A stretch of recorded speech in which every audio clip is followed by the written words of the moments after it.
আজকে বিকেলবেলা সুরঞ্জনায়, তো পরিবেশটাও খুব সুন্দর, আবহাওয়া খুব সুন্দর ছিল। বটগাছের নিচে শান্তি বেশি। বটগাছ মানুষের সবসময় শান্তি দেয়, বাতাস দেয়, ছাওয়া দেয়, তারপরও মানুষ বটগাছ লাগায় না, দেখতে পারে না।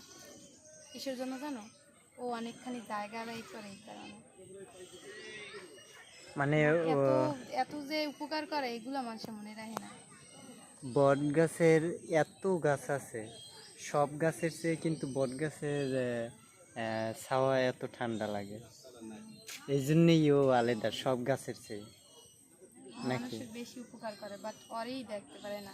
সহজে কিন্তু কেউ বট গাছ লাগায় না বাড়ি, না, কারণ জায়গা লাগে বেশি। এই যে আরে রোপণ করা লাগে না, ও এমনি হয়, এমনিতেই হয়। দেখো ওর কতটা শাখা প্রশাখা, কতটা জায়গা নিয়ে বের হয়ে। তুমি অনেক রোদ্রের মাঝেও যদি বটগাছ থাকে, তবুও যদি ওর ছাওয়ার নিচে মানুষ বসে, তবুও কিন্তু ঠান্ডা লাগে। আমি ন্যাচারালি অন্য সব গাছের নিচে বসলে কিন্তু এতটা ঠান্ডা লাগে না। দেখো তুমি চারপাশটা একটু ভালো মতো দেখো, যে সবচাইতে বেশি ছাওয়া এই জায়গাটার, বাতাস ওই জায়গায় বেশি।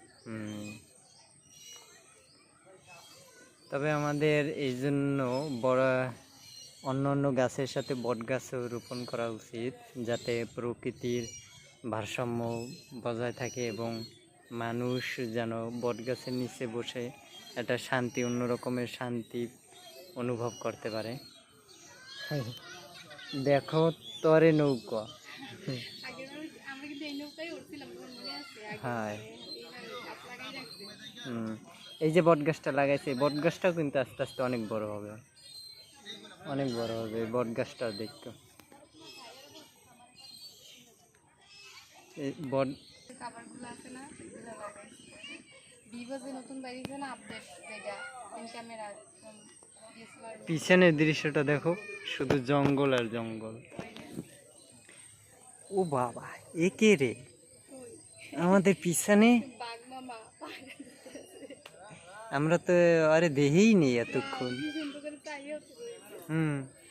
অনেক সুন্দর করে চাই রয়েছে, রয়্যাল বেঙ্গল টাইগার। নাম কি জানো?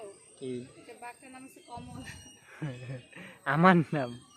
না না, ও তো সুন্দরবনের রয়্যাল বেঙ্গল টাইগার। এই জায়গায় আসলো কিভাবে? সুন্দর মানে মনে হয় যেন সত্যি সত্যি বয়ে খাপ করতে রয়েছে না।